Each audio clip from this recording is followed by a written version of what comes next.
warahmatullahi wabarakatuh. Ya, wassalatu wassalamu ala asyrofil anbiya'i wal mursalin wa ala alihi washabihi ajmain. Amma ba'du.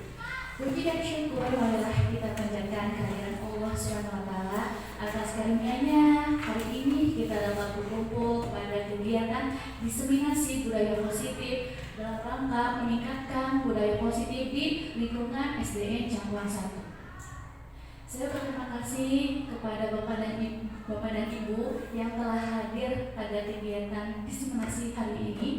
Saya Sundari SPD selaku calon guru penggerak angkatan 11 Kabupaten Bandung akan memberikan materi tentang materi budaya positif ini. Kita akan mempelajari yang pertama yaitu perubahan paradigma belajar, disiplin positif, lalu nilai-nilai kebajikan, motivasi perilaku manusia, kebutuhan dasar manusia, posisi kontrol guru, keyakinan kelas, dan segitiga institusi. Nah, semua program kegiatan ini merupakan untuk budaya positif.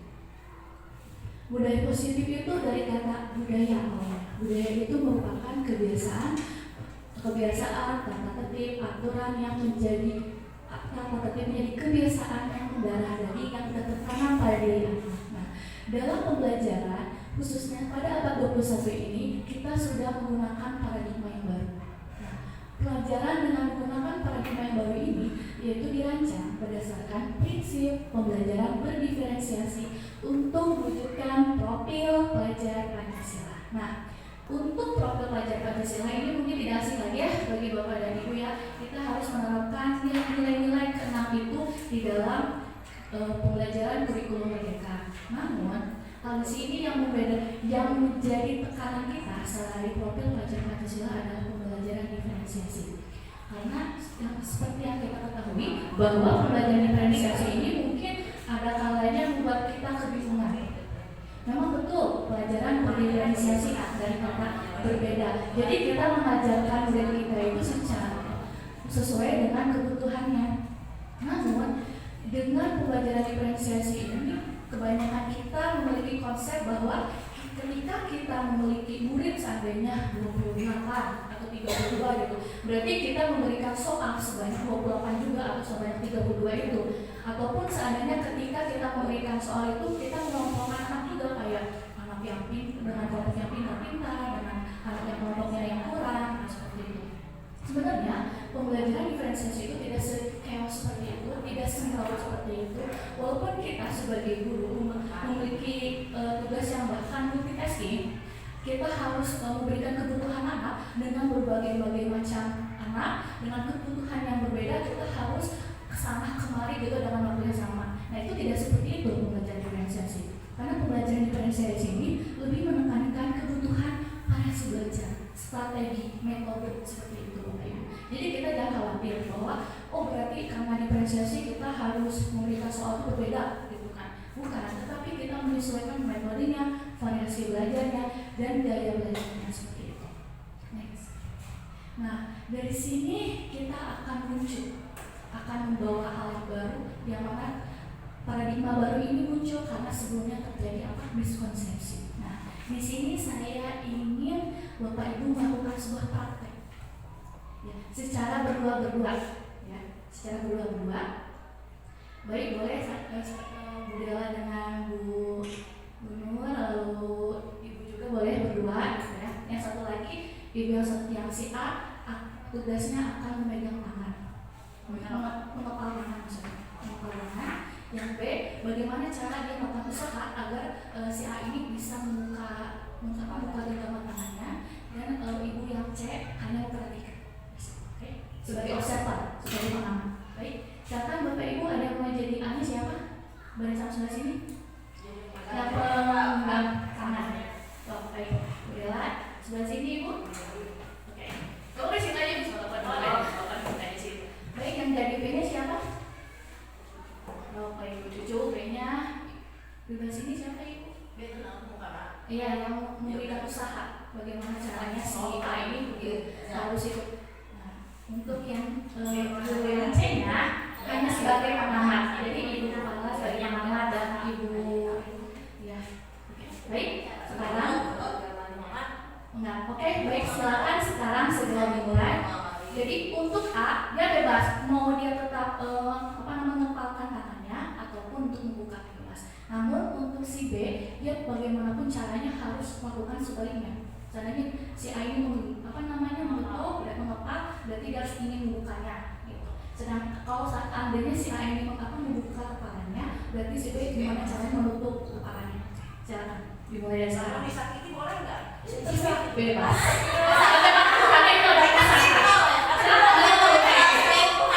Ya, silakan. Gimana caranya? Kembangkan silakan.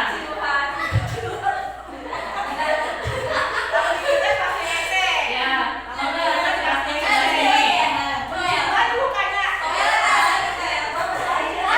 dimulai dari sekarang, silakan. Nah, guru saya silakan mengamati rekannya dan melakukan kegiatan tersebut.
Sebagai pengamat, menurut Ibu dari kegiatan tadi, si A mengepal tangan dan yang B-nya berusaha bagaimana caranya membuka kepalan tangan itu, menurut Bapak Ibu siapa yang memberikan kontrol?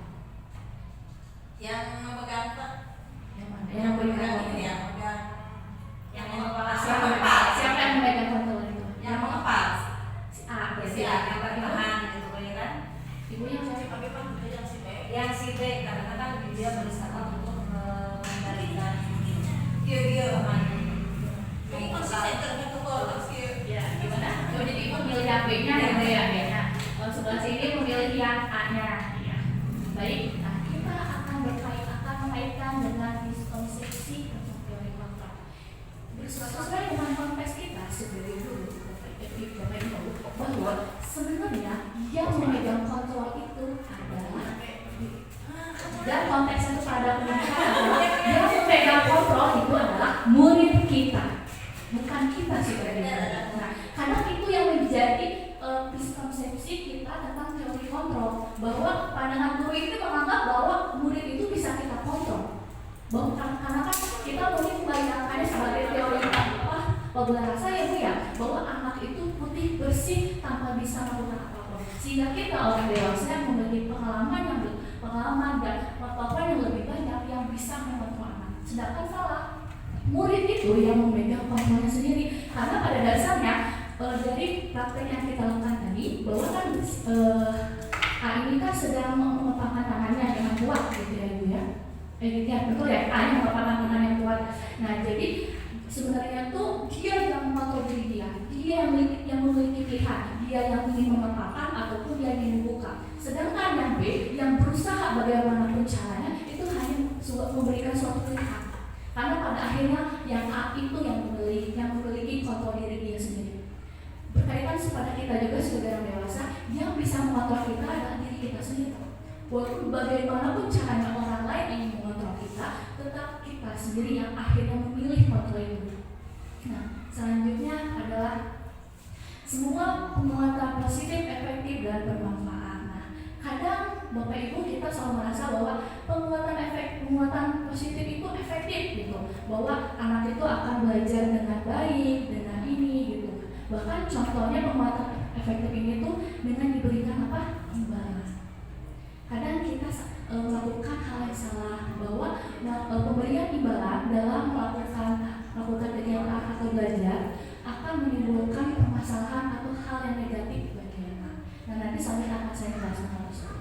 Selanjutnya, kritik dan membuat rasa bersalah mampu menguatkan karakter. Nah, kita tahu bahwa kritik itu merupakan hal yang baik karena kritik akan menjadi hal yang membangun bagi diri kita atau bagi anak untuk lebih baik lagi ke depannya.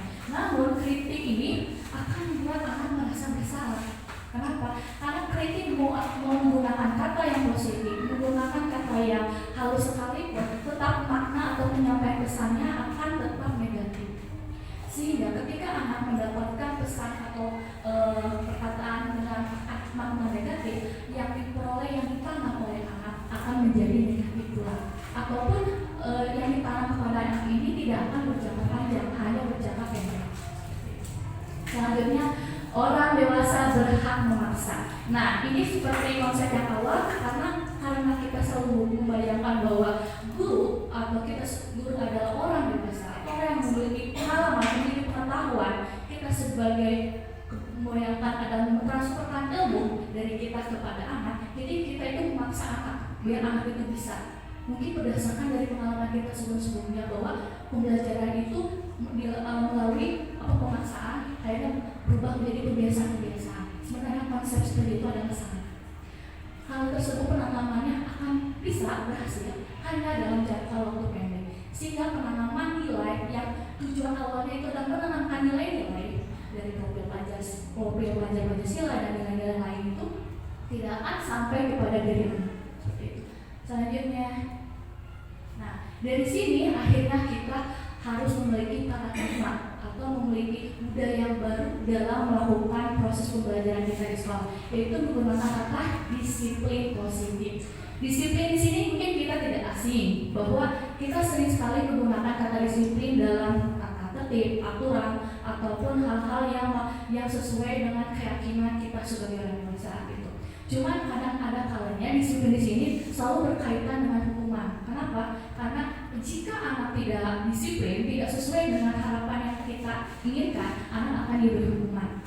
Nah, padahal disiplin di sini memiliki arti, yaitu belajar.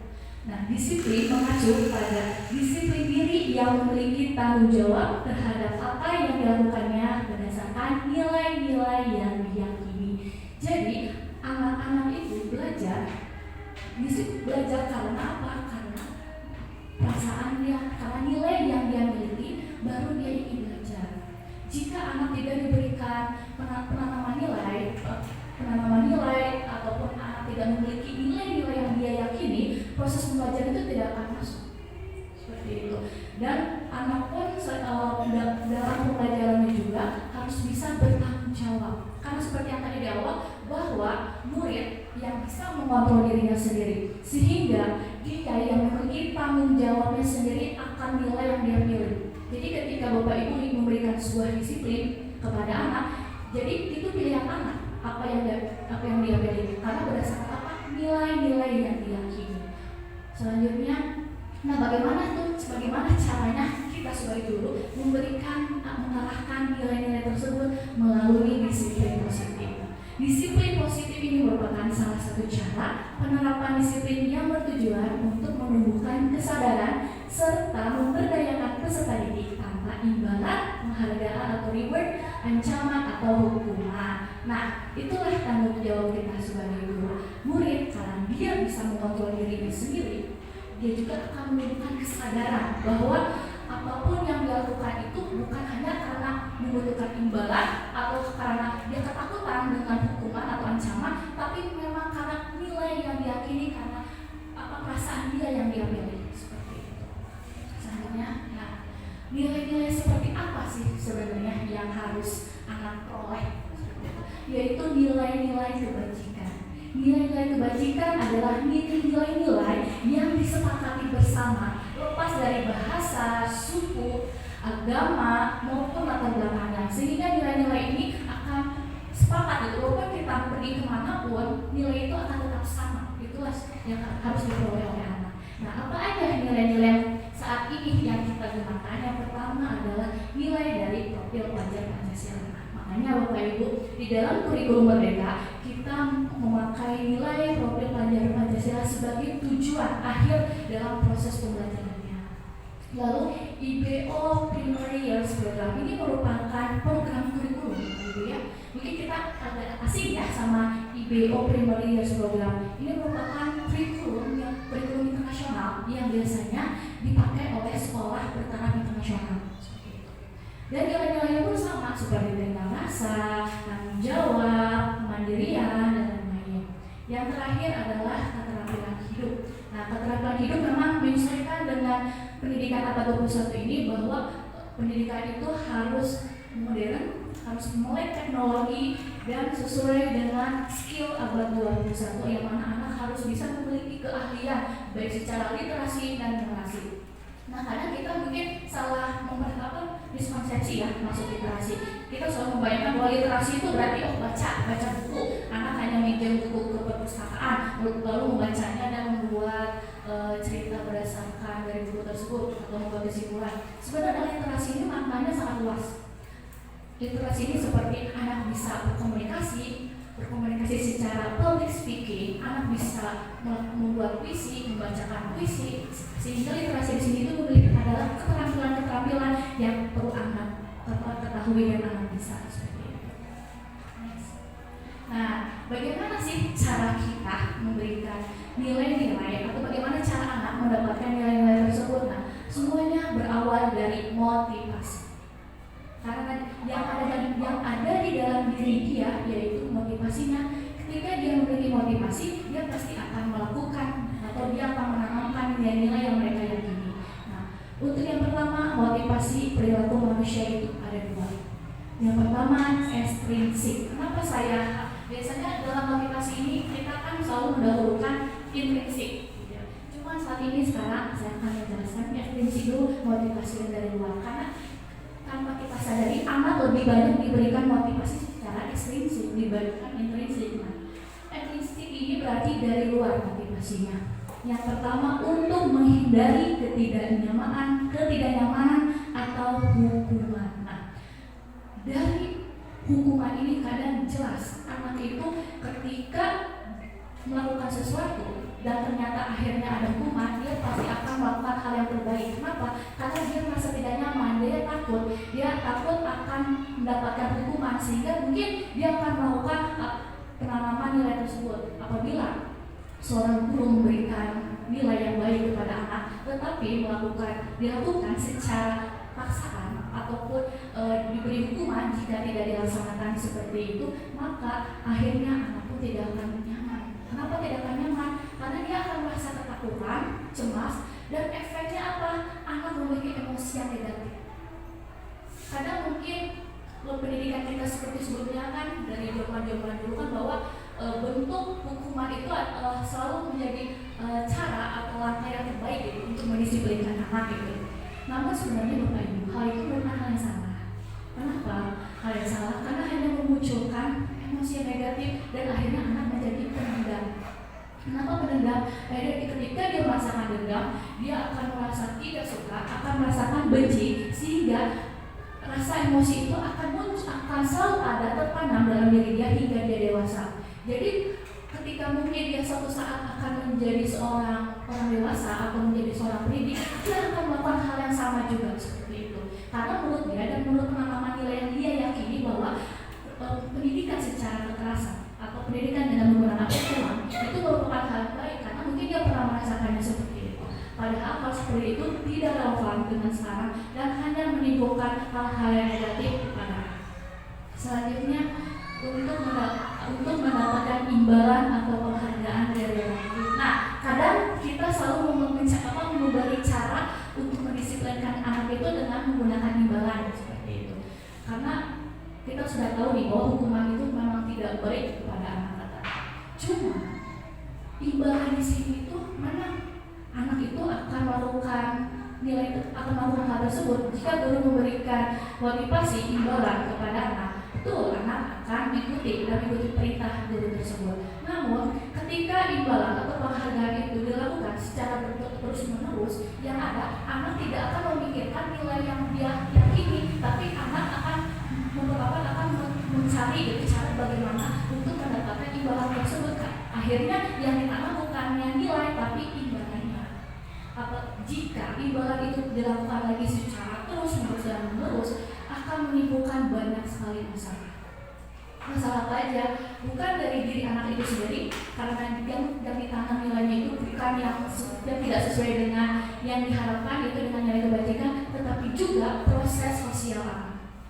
Seandainya contoh, ada satu anak yang selalu mendapatkan penghargaan, mendapatkan imbalan, lalu siswa yang lain akan muncul perasaan apa? Iri, dengki, dan cemburu. Akhirnya timbullah pembulian. Sehingga Bapak Ibu dan kita harus lebih berhati-hati dalam melangkah dan mencari cara agar bagaimana caranya disiplin budaya positif itu bisa diterapkan di sekolah. Nah, yang selanjutnya itu intrinsik. Kita sebagai guru harus mementingkan nilai motivasi intrinsik. Karena dasarnya harus kita tahu dalam teori kontrol tadi, yang mengontrol diri itu adalah murid sendiri, anak itu sendiri. Sehingga karena dia sendiri yang mengontrol, dia harus memiliki motivasi dalam dirinya, yaitu untuk menjadi orang yang mereka inginkan dan menghargai diri sendiri dengan nilai-nilai yang mereka percaya. Nah, dari motivasi ini anak akan belajar bahwa dia akan menghargai dirinya sendiri, dia akan lebih menghargai nilai-nilai yang dia peroleh, dan akhirnya itu menjadi tertanam hingga dia dewasa. Jadi walaupun saat dia mendapat pengaruh yang buruk atau dia mendapatkan pengaruh dari luar, tetapi karena dari awal dia sudah tertanam nilai-nilai yang baik, sehingga pengaruh-pengaruh negatif itu tidak akan masuk ke dalam dirinya. Seperti itu. Lanjut. Ini merupakan 3 hukuman, konsekuensi, dan restitusi. Tiga hal ini kadang biasa kita lakukan atau laksanakan jika kita sebagai guru mendapatkan permasalahan pada anak. Nah, umumnya ketiga ini memiliki perbedaan. Hukuman tersendiri hasilnya ini akan membuat anak memiliki identitas yang gagal. Sedangkan konsekuensi dan restitusi akan membuat identitas anak menjadi sukses. Apa sih maksudnya identitas yang gagal? Maksudnya, nah, identitas yang gagal adalah anak ini merasa buruk, tidak pantas. Akhirnya dia menarik diri dia dari kelompoknya. Akhirnya dia menjadi anak yang menyendiri. Oleh karena itu, hukuman ini memang tidak baik seperti itu. Nah, ciri-ciri hukuman. Yang pertama yaitu tidak terencana atau tiba-tiba. Ya, kadang kita memberikan hukuman memang secara spontan, yang sekiranya mungkin anak contohnya terlambat datang ke sekolah. Nah, mungkin kita langsung spontan, karena kamu terlambat, jadi kamu akan dihukum nih. Seandainya berdiri di depan kelas atau apa, itu kan hukumannya tidak tertulis, hanya spontan. Lalu murid tidak tahu apa yang akan terjadi atau tidak dilibatkan. Kadang hukuman juga itu kan hanya satu arah, hanya guru memberikan hukuman kepada murid, sedangkan murid tidak memiliki pilihan, dia harus mau dan tidak mau, dia harus menerima hukuman tersebut. Lalu bersifat satu arah, keras. Lalu kemudian berupa hukuman fisik maupun psikis. Betul, karena fisik yaitu kadang kita memberikan anak kalau secara fisik hukumannya disuruh berdiri, gitu kan. Yang tapi secara fisik mungkin dia akan terluka, tapi kan dia lebih cepat sembuh kok fisiknya. Namun lebih parah adalah jika hukuman itu membekas ke dalam psikis atau secara jiwa dia. Akhirnya itulah yang namanya muncul emosi yang sangat negatif, yang akhirnya menjadi darah daging hingga dia dewasa. Akhirnya dia muncullah sifat-sifat yang tidak baik, yang akhirnya menjadi pembuli, akhirnya menjadi anak yang pemalu, dan seperti itu. Nah, konsekuensi dan restitusi ini adalah merupakan identitas yang sukses. Maksudnya identitas yang sukses adalah anak udah aktif, anak percaya diri, anak yang mandiri, dan anak yang bisa kembali lagi ke kelompoknya dengan bangga, seperti itu. Hanya saja konsekuensi yang pertama. Konsekuensi ini adalah peraturan, peraturan tertulis Bapak Ibu. Jika anak melanggar peraturan tersebut, dia akan mendapatkan konsekuensi. Anak paham, anak sudah tahu. Jika dia melanggar, dia akan mendapatkan konsekuensi. Namun, contoh-contohnya konsekuensi ini pertama terencana atau disebut sesuai peraturan. Betul, karena awalnya peraturan tersebut telah disepakati oleh guru dan murid, sehingga jika anak melanggar akan mendapatkan konsekuensi. Lalu, tapi tetap walaupun sudah sepakat di awal, tapi anak akan tahu bahwa jika dia melanggar, dia akan merasa dapat hukuman nantinya. Makanya murid tetap dibuat tidak nyaman. Seperti itu. Lalu terakhir adalah sikap guru selalu memonitor murid. Nah, karena kita membayangkan bahwa anak itu takutnya kemudian hari akan melakukan hal yang sama, kita akan memantau dia, mengawasi dia. Namun hal itu akan membuat anak tidak nyaman. Anak akan menjadi tertekan secara emosinya. Bahkan Bapak Ibu, hasil yang diperoleh jika kita selalu menggunakan konsekuensi ini, anak akan lebih banyak tekanan. Tekanan itu di dalam psikis dia, akhirnya tekanan itu akan tumbuh dan tumbuh hari makin ke hari. Memang tidak separah hukuman. Hukuman ketika anak memiliki emosi negatif, dia akan marah di hari itu juga. Dia akan mulai melakukan hal yang buruk. Tapi di saat itu hukuman. Namun kalau konsekuensi ini hal yang diperoleh akan berakhir, yang mana ketika anak memiliki tekanan dan ketika dia akan memuncak tekanan itu menjadi amarah yang besar seperti bom yang meletus, akhirnya akan lebih parah lagi. Anak itu akan menyakiti dirinya sendiri dan bisa juga menyakiti orang lain.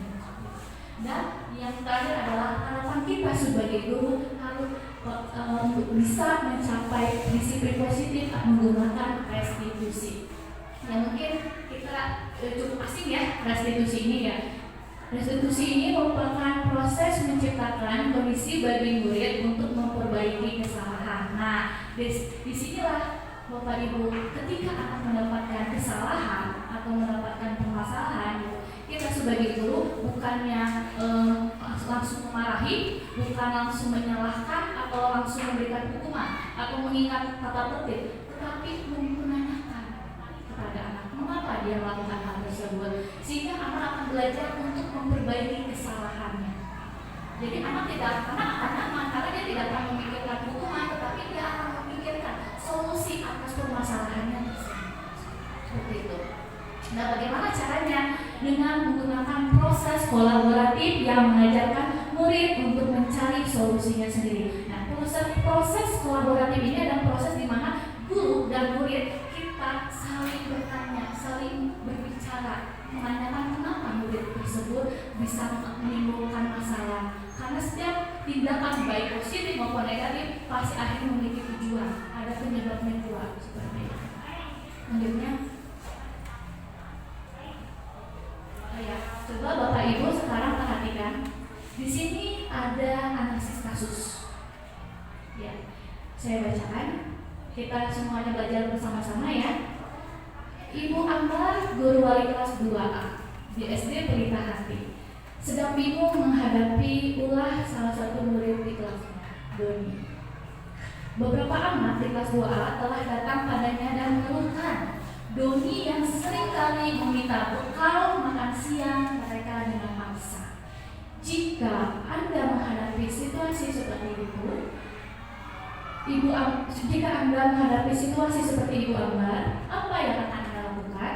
Menurut Anda, kira-kira apa alasan Doni melakukan itu? Baik, Bapak Ibu, ada yang mau menjawab?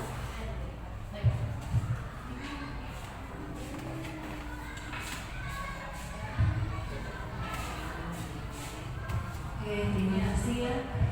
Ini menarik sekali karena memang pernah ada juga yang seperti ini di tahun-tahun yang sudah lalu gitu ya. Jadi Bu, saya memang ada yang suka waktu itu meminta uang buat jajan gitu ya. Ketika saya ajak ngobrol anaknya, kenapa suka minta uang sama temennya? Ada yang 2.000, ada yang 1.000 gitu. Itu diem aja, sekali dia nggak bicara. Jadi ditanya itu nggak sama di depan anak-anak, saya bawa ke ruang itu, ke ruang piala ya, di sana ada ruang piala karena kosong, jadi di situ saya berdua bicara. Kenapa minta uang sama temannya?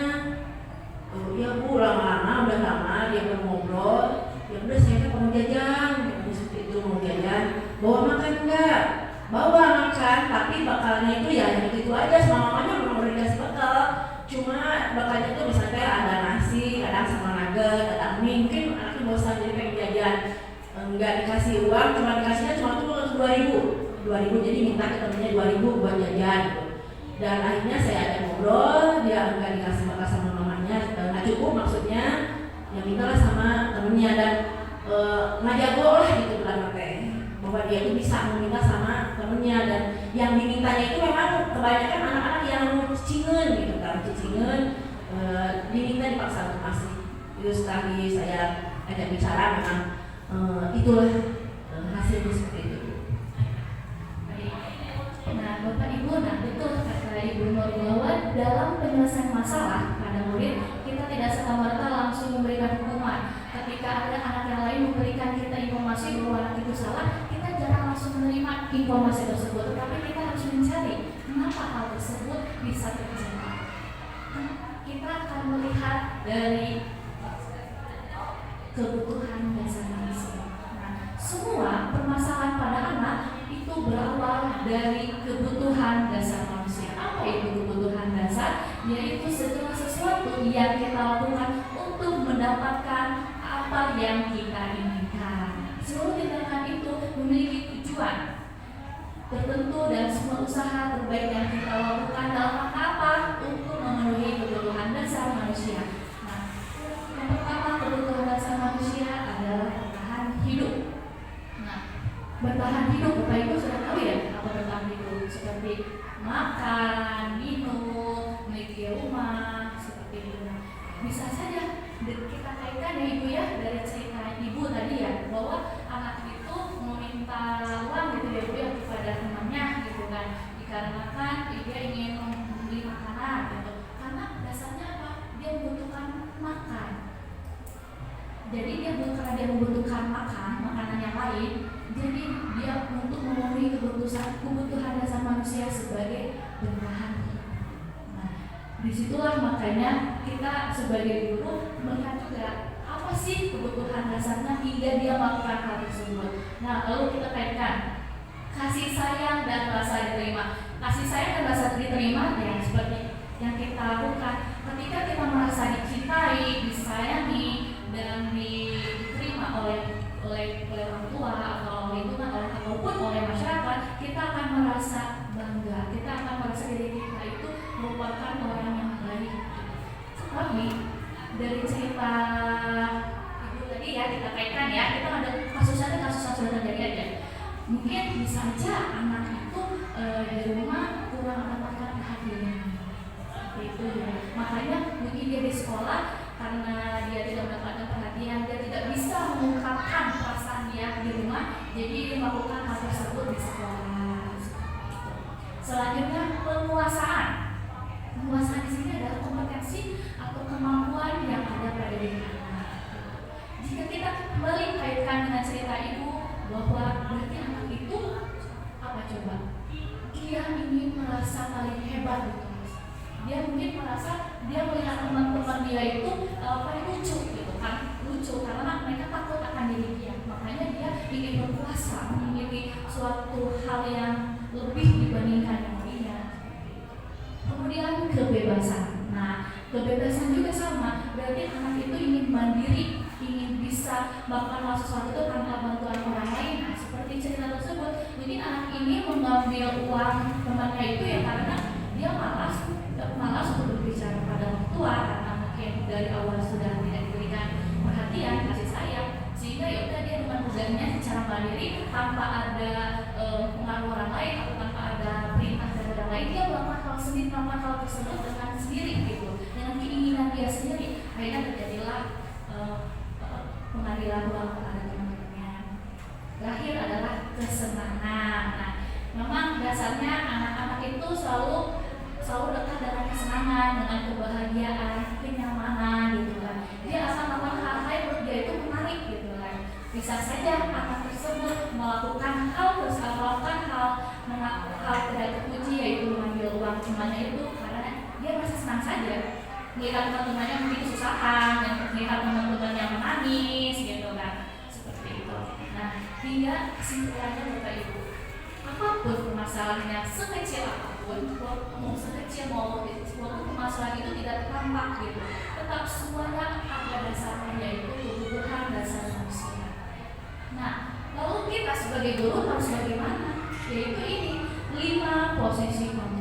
5 posisi kontrol ini merupakan posisi di mana kita sebagai guru menjadi kontrol.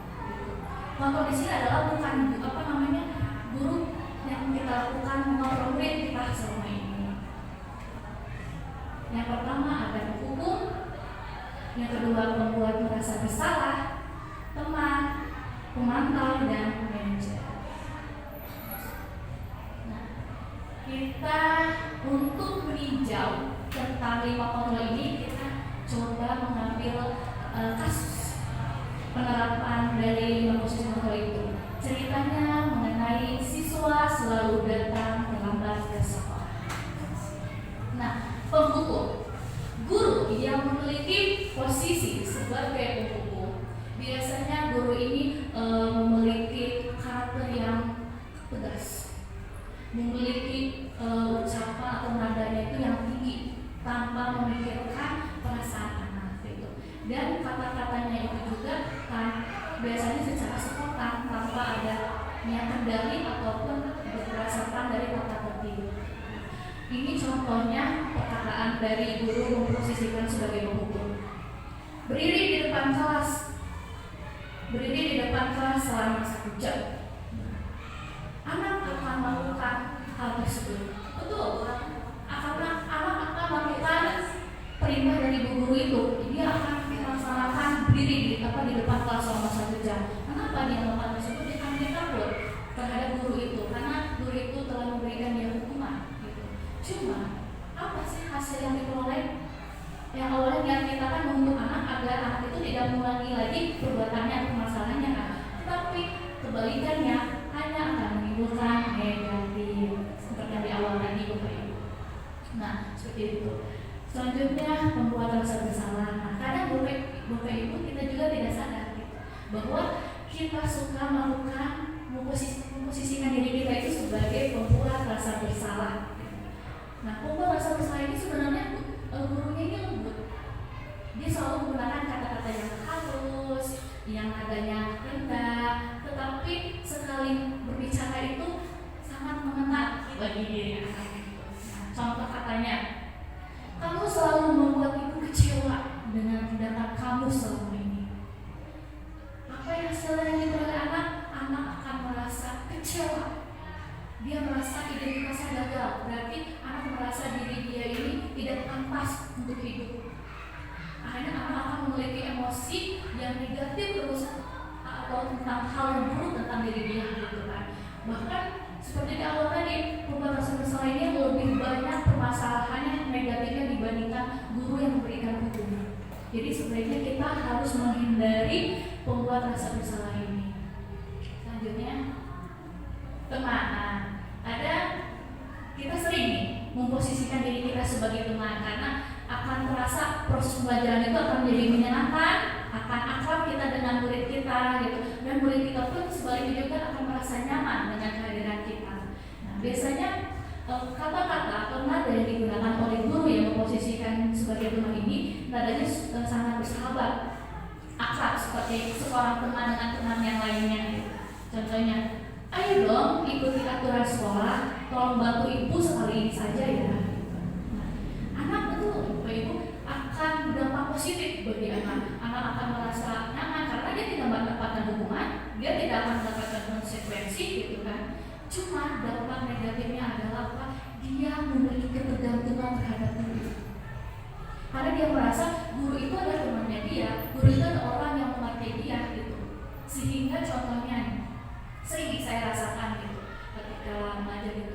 Ketika saya bertemu dengan murid saya gitu, yang sudah naik kelas gitu kan, ceritanya dia kadang suka berbicara ini berdiri kepada saya, ibu saya tuh pengen lagi belajar sama ibu gitu kan, ibu mah seru ngajarnya dibandingkan guru yang sekarang seperti itu kan. Nah, itu adalah contoh permasalahan dari guru sebagai teman gitu. Jadi orang lihat kita tuh inginnya akrab gitu kan, tapi anak itu menjadi ketergantungan kepada diri kita, sehingga ketika guru lain memberikan penanaman nilai kepada dia, kita akan masuk karena dia tidak merasa senang, karena dia hanya menyenangi guru yang dia sukai itu aja. Itulah kenapa dampak negatif dari teman seperti itu. Selanjutnya pemantau. Nah, biasanya pemantau ini adalah merupakan guru-guru yang sangat taat akan tata tertib sekolah. Jadi apapun yang melanggar permasalahan tata tertib akan mendapatkan konsekuensi. Nah, contoh kata-katanya ini, kamu sudah melanggar aturan sekolah. Kamu tahu konsekuensinya. Saat istirahat kamu menulis 5 halaman, tidak akan terlambat dan jangan ulangi lagi. Ya, di sini anak akan merasa sadar bahwa memang yang dia lakukan itu adalah salah, sehingga dia pasti akan tahu akhirnya mendapatkan konsekuensi. Cuma seperti di awal tadi, bahwa konsep konsekuensi hanya membuat anak tidak nyaman, tertekan, dan merasa diri dia itu rendah. Terakhir, manajer. Ini adalah posisi yang terbaik bagi kita sebagai seorang guru menjadi seorang manajer. Apa itu manajer? Manajer itu adalah sebuah proses di mana guru dan murid dilibatkan satu sama lain dan terjadinya 2 arah, yang mana guru memberikan pertanyaan dan murid juga akhirnya bertanya kembali, akhirnya terjadi komunikasi tentang permasalahan itu. Guru di sini sebagai manajer bukan menyalahkan, bukan memberikan hukuman ataupun memberikan konsekuensi, tapi di sini adalah mengajak murid untuk mencari solusi atas permasalahannya. Jadi sebenarnya Bapak Ibu, kadang kita selalu merasa yang memberikan solusi diri kita sebagai guru, karena kita adalah orang dewasa dan kita juga adalah sebagai orang guru. Namun sebenarnya yang mencari solusi harus dari anak itu sendiri. Ketika anak mencari solusinya atas permasalahan sendiri, itu akan tertanam nilai-nilai tersebut. Akhirnya nilai-nilai yang dia yakini itu akan lebih kuat lagi, dia juga akan lebih sadar lagi. Dan akhirnya dari situ anak akan sadar bahwa nilai-nilai dan konsep-konsep yang diyakini itu adalah nilai yang paling benar. Selanjutnya, nah sekarang kita akan bermain quiz tebak posisi kontrol. Nah, seperti yang tadi, posisi kontrol itu ada 5. Yang pertama, apa tadi? Ya, hukum. Kedua, rasa bersalah. Baik manajer. Yang ini yang pertama, saya kecewa sekali dengan kamu. Kita sebagai posisi kontrol. Nah, coba. Ya, betul. Membuat rasa bersalah. Lanjut. Kamu tidak pernah benar melakukannya. Aku tidak pernah benar melakukannya.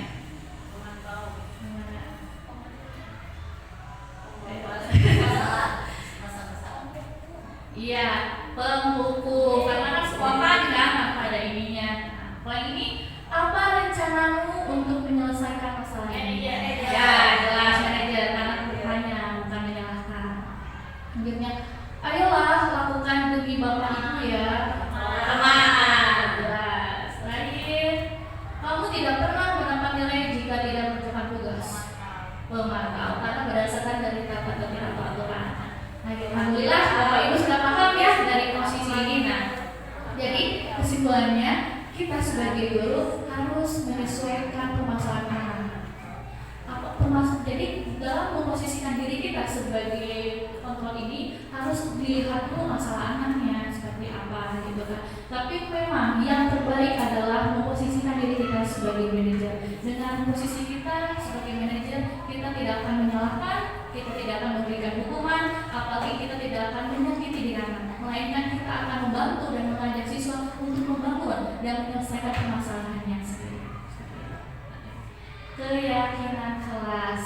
Oke. Keyakinan kelas di sini, Bapak Ibu sudah pernah dengar? Pasti sudah dilakukan. Nah, keyakinan kelas ini dari keyakinan yang kita yakini, nilai-nilai yang sudah kita pegang. Biasanya Bapak Ibu kita pakai di kelas loh. Keyakinan kelas. Apa coba? Yang betul, kesepakatan kelas. Nah, kesepakatan kelas itu awalnya itu adalah keyakinan. Dari keyakinan kelas, keyakinan ini akhirnya menjadi suatu kesepakatan. Yang disebutnya kesepakatan kelas. Nah, lalu kenapa ya? Kan dulu tuh biasanya dalam membuat aturan ya, kadang kita menggunakan peraturan kelas ya, misalnya peraturan tata tertib sekolah. Tapi sekarang sudah berubah, sudah lagi tidak menggunakan peraturan kelas. Lalu Kenapa kita tidak menggunakan peraturan kelas ini, melainkan kita menggunakan keyakinan kelas atau akhirnya menjadi kesepakatan kelas? Karena kalau peraturan kelas kan lebih asal disiplin gitu kan. Kayak Iya. hati kalau kesepakatan itu nggak bisa hasil musyawarah Ya, itu Bapak Ibu.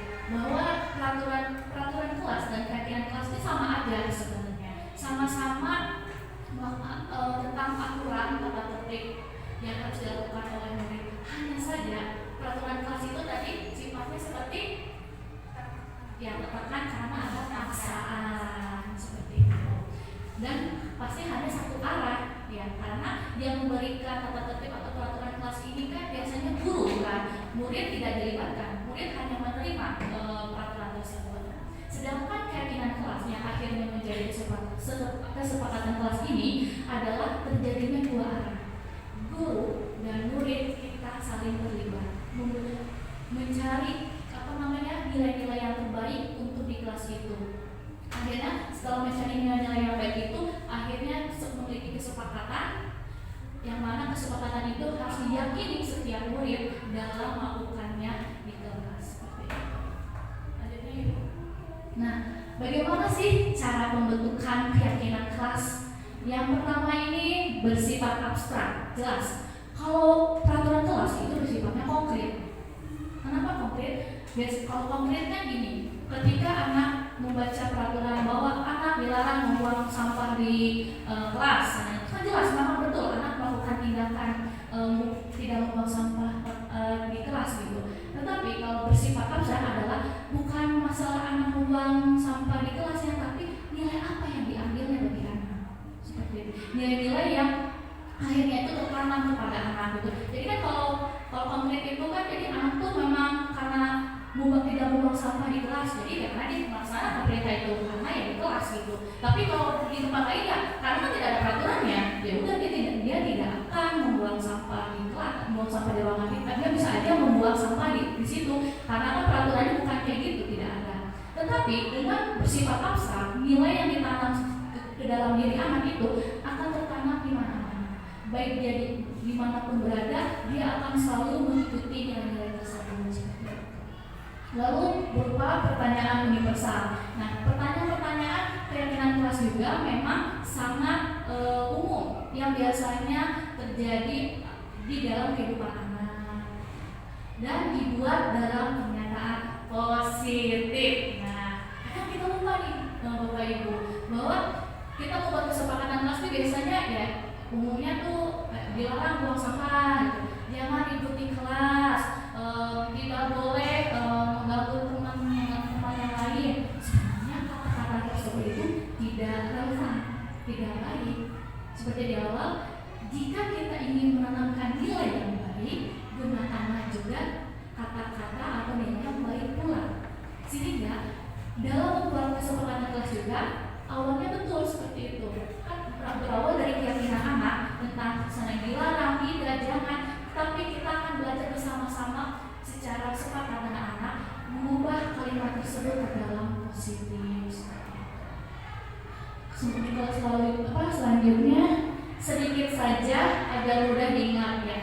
Kesepakatan kelas atau keyakinan kelas ini harus sedikit aja kata-katanya, jangan terlalu banyak agar mudah diingat oleh anak. Kemudian sesuai dengan kondisi kelas dan sekolah sehingga mudah diterapkan. Betul, dalam membuat kesepakatan kelas harus menyesuaikan permasalahan yang ada di lingkungan anak. Terakhir, harus melibatkan warga sekolah, warga kelas dalam membuat keyakinan kelas. Nah, sekarang untuk melihat bagaimana sih maksud dari proses keyakinan kelas ini, kita akan melakukan prakteknya. Ya. Jadi sekarang saya akan membagikan kertas sticky note kepada Bapak dan Ibu. Bapak dan Ibu bisa menuliskan apapun keinginan yang Bapak Ibu rasakan dalam rangka mewujudkan kelas yang menyenangkan, yang aman dan tenang. Katanya untuk kata-katanya bebas, pokoknya sesuai dengan yang di kelas.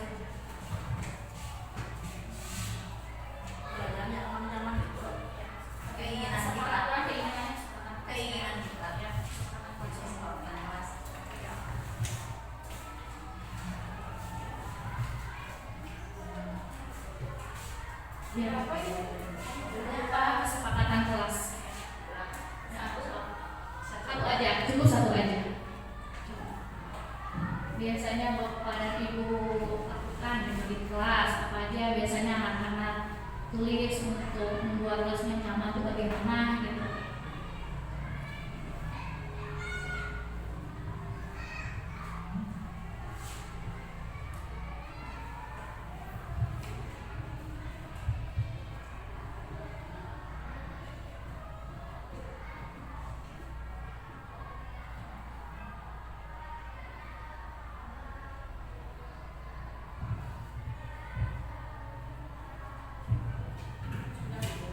Sudah, Ibu boleh menempelnya di sini, Bu.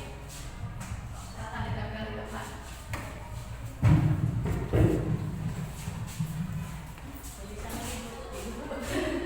Gak apa-apa itu.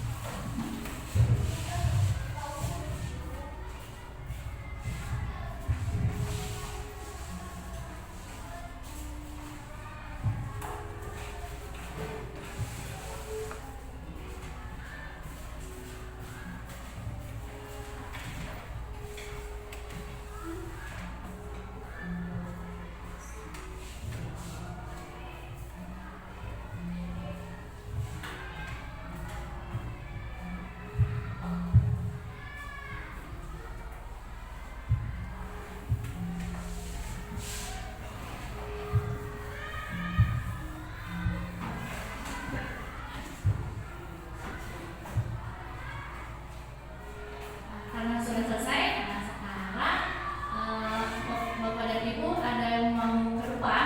Untuk pertama sebelum dibacakan disusun dulu pernyataan-pernyataannya karena pasti ada pernyataan yang sama dengan teman yang lain seperti itu. Coba ada yang ke depan? Ayo Yuli ke depan. Ayo Bu Yuli, Pak Bu Yuli silakan disusun dulu pasti ada yang sama jawabannya.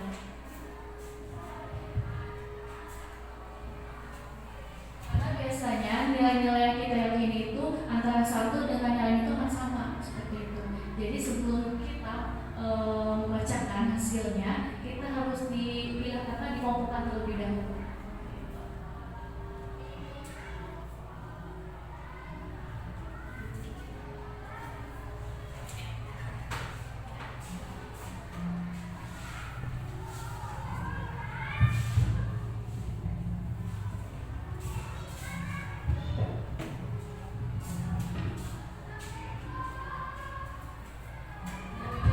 Sekarang Bu Yuli boleh dibacakan hasilnya.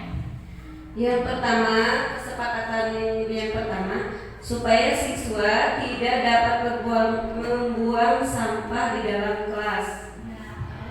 Kemudian kesepakatan yang kedua, kelas bersih, tidak ada sampah berserakan. Yang ketiga, di ruangan kelas harus bersih.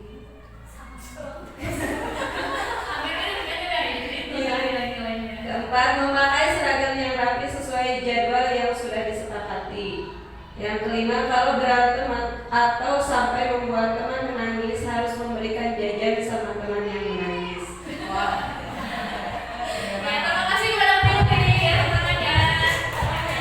Nah itu Bapak Ibu merupakan yang awalnya nilai kita yakini, akhirnya kita bersama-sama menuliskan nilai yang yakini dan ternyata kesimpulannya nilai itu hampir sama antara satu dengan yang lain. Nah, dari sini mungkin saya akan mengambil contoh. Nah setelah ini saya akan membacakan salah satu kesepakatan kelasnya, yaitu supaya siswa dapat tidak membuang sampah dan dapat buang sampah di dalam kelas nanti ya maksudnya. Jadi siswa tidak membuang sampah di kelas kan maksudnya seperti itu. Menurut Bapak Ibu dari kalimat ini maknanya mengandung positif apa negatif? Maknanya memang positif, tapi kata-katanya kalimatnya negatif karena ada kalimat tidak.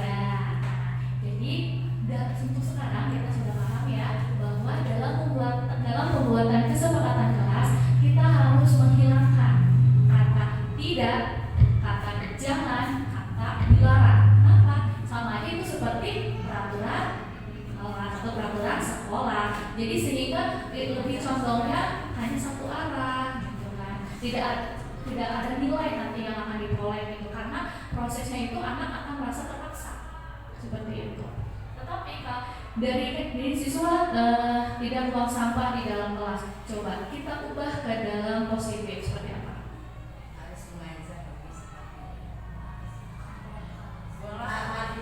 Nah, bisa seperti itu. Buanglah sampah di luar kelas.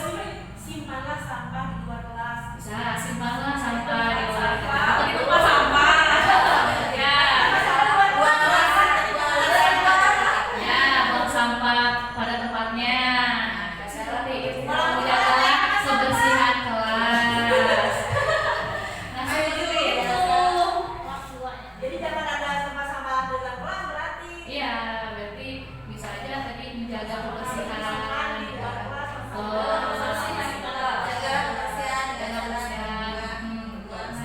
Seperti itulah maksudnya kenapa harus menggunakan kalimat positif. Dari kalimat positif ini, coba apa sih nilai kebajikan yang akan diperoleh oleh anak? Ayo Bapak Ibu, nilai apa nanti yang diperoleh oleh anak? Nilainya, ya bisa seperti itu, anak nyaman, tidak ada kesan karena semuanya berawal dari kesepakatan bersama, bukan hanya satu arah, tetapi melibatkan semuanya. Kemudian nilai di sini kan berarti anak itu menjaga kebersihan ya. Jadi nilai terperoleh apa? Kebersihan. Anak sadar bahwa kita hidup ini harus menjaga kebersihan, bukan hanya karena itu kesepakatan di kelas, tapi juga dimanapun dia berada. Nah, betul itu. Ya, terima kasih Bu Cucu, betul seperti itu. Jadi dari sini kita sudah memahami ya bahwa dalam pembuatan kesepakatan kelas berawal dari keyakinan dulu, nilai-nilai diyakini lalu akhirnya terjadinya proses kolaboratif antara guru dan siswa sehingga menghasilkan kesepakatan kelas. Nah, selanjutnya segitiga restitusi. Nah, sebelumnya tadi kita diharapkan dalam melaksanakan permasalahan pada anak harus menggunakan restitusi. Nah, restitusi di sini ada yang namanya segitiga restitusi yang berdasarkan dari prinsip yang awal teori kontrol.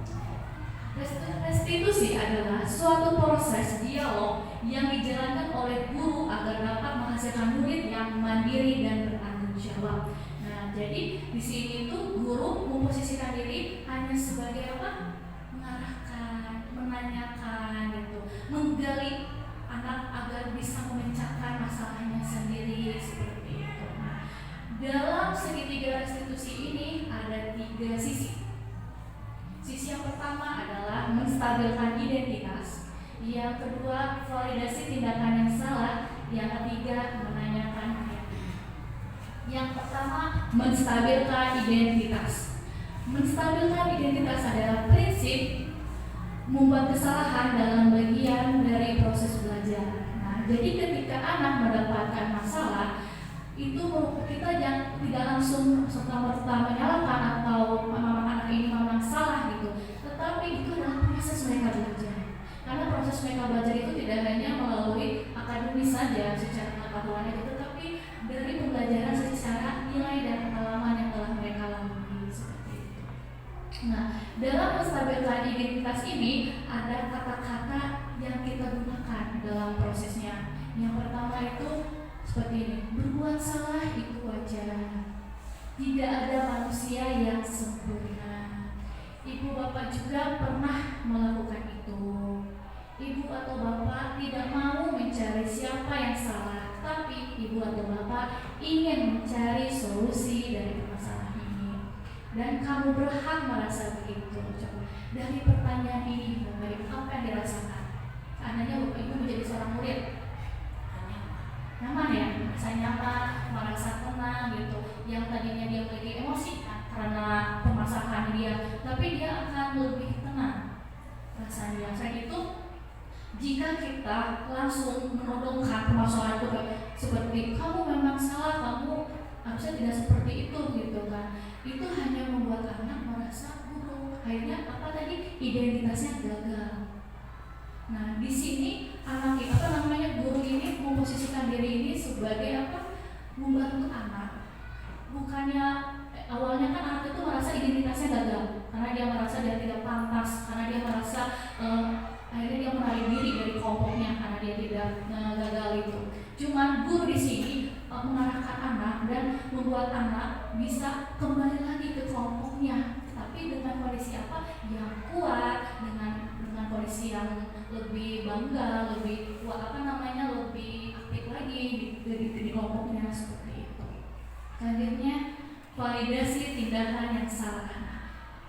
Artinya itu perilaku berupaya memenuhi suatu kebutuhan tertentu. Nah, di sini kita akan validasi nih tindakan anak ini yang salah ini berdasarkan pertanyaan-pertanyaan ini.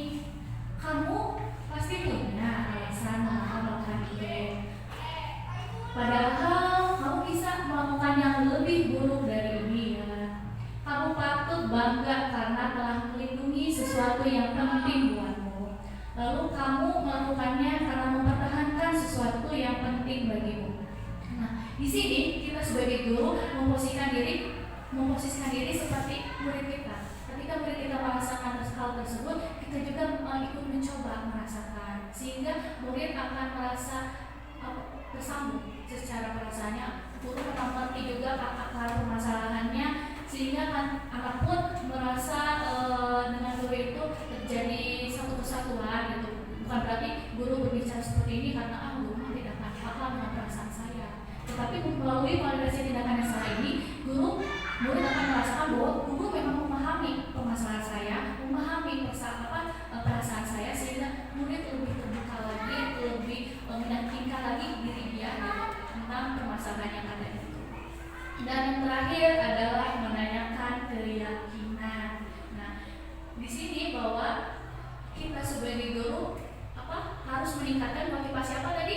Intrinsik pada anak. Di sini kita akan menguatkan kembali nilai-nilai atau keyakinan anak gitu kan. Nah, sebelumnya anak mungkin lupa dengan keyakinan tersebut, tapi guru akan menguatkan lagi, akan mengarahkan lagi kepada anak. Pertanyaan itu seperti apa keyakinan kelas kita? Nilai-nilai apa yang telah disepakati bersama? Seperti apa gambaran sebuah kelas yang ideal menurut kamu? Kamu ingin menjadi orang seperti apa?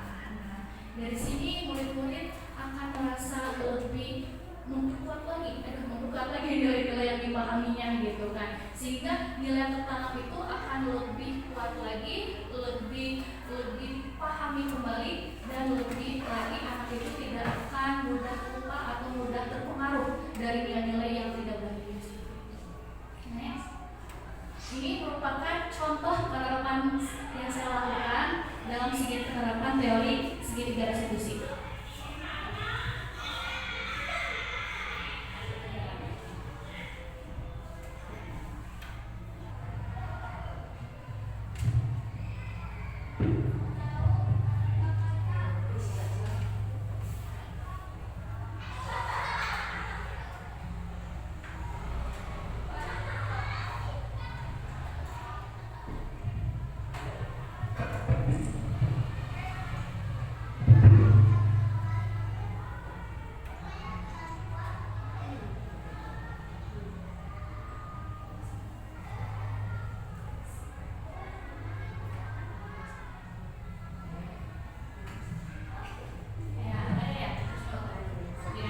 Mungkin saya akan menjelaskan ya dalam prosesnya. Di sini awalnya ini saya dengan murid ini sudah melakukan kesepakatan. Yang pertama itu kesepakatannya adanya pelaksanaan ulangan. Yang kedua adalah kesepakatan kelasnya itu adalah anak dalam melakukan kegiatan ulangan ini anak harus bersifat jujur dan tidak menyontek. Namun ternyata dalam pelaksanaannya terdapat anak yang menyontek. Nah, di sini saya sebagai guru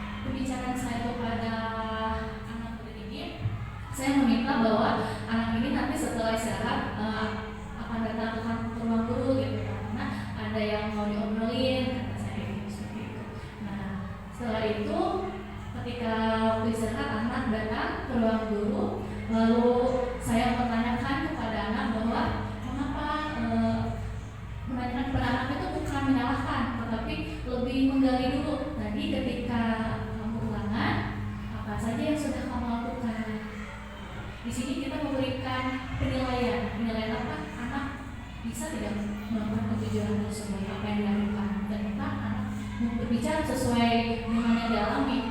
Bahwa saya memang benar, bahwa saya menyontek saat ulangan. Nah, setelah mendengar itu saya sebagai guru tidak menyalahkan atau langsung memikirkan bahwa ini memang salah dan karena tidak menepati kesepakatan kelas. Namun saya menanyakan mengapa anak ini tidak sampai menyontek gitu, ulang-ulangan gitu. Padahal sebelumnya kita sudah melakukan kesepakatan di hari sebelumnya. Dan ternyata anak-anak itu berbicara bahwa memang saya tuh nyontek karena malam sebelum ulangan itu dia tidak belajar karena dia tidak bisa. Takutnya dia mendapatkan nilai yang jelek dan takutnya dia nilainya lebih berbeda dengan teman-teman sepermainannya, sehingga akhirnya dia menyontek. Nah di sini saya mengajak anak itu mencari gitu, apa sih gitu, kenapa perbuatan yang dia lakukan ini memang salah gitu kan. Akhirnya saya memvalidasi tindakan itu gitu, bahwa betul yang dia lakukan ini sebenarnya tidak salah, karena sebagai manusia pasti kita akan melakukan kesalahan.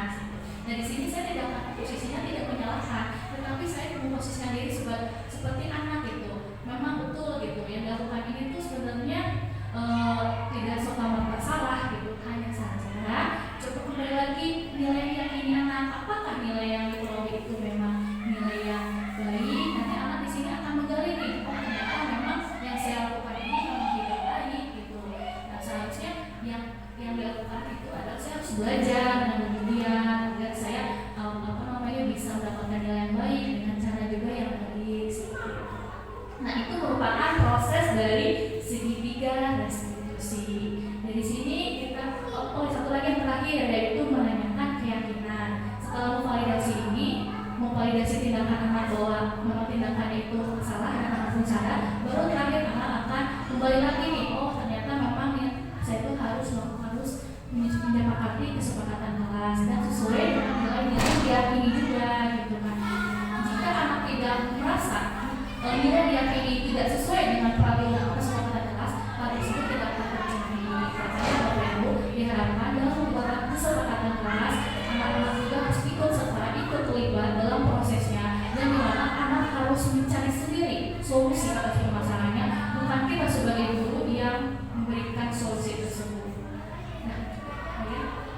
Nah, kesimpulan kegiatan kita hari ini, budaya positif ini, bahwa kita sebagai guru dan anak-anak kita sebagai murid harus membudayakan namanya budaya positif di sekolah. Yang mana yang memotor di sini bukan guru, tetapi murid yang mengelola dirinya sendiri, murid yang bertanggung jawab atas kehendaknya sendiri. Kita sebagai guru hanya mengarahkan, menggali, dan membuat anak bisa berpikir secara bertanggung jawab. Dan terima kasih kepada Bapak dan Ibu yang sudah hadir di kegiatan Simulasi Budaya Positif ini.